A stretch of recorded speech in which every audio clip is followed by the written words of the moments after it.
তারা আর কখনো এটি বাইরে এটি নিয়ে বলে না।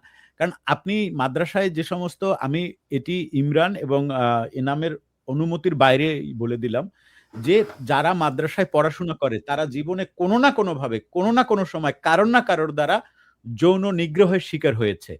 মানে it's not that like penetration যে চূড়ান্ত তা কিন্তু না।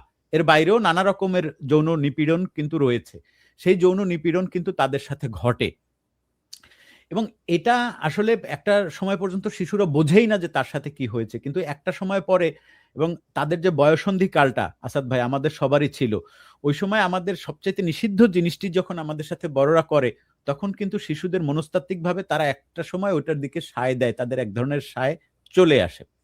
এবং তারা বড় হয়ে যখন ধর্ষক হয়ে ওঠে যার ফলে এটি এর বের হয় না। কিন্তু বাবা-মায়ের ব্যাপারে আপনি তো বললেন হচ্ছে গিয়ে বাবা-মা এটি জানার পরে কেন এটি করে না? আমি বছিলার এক নিহত শিশুর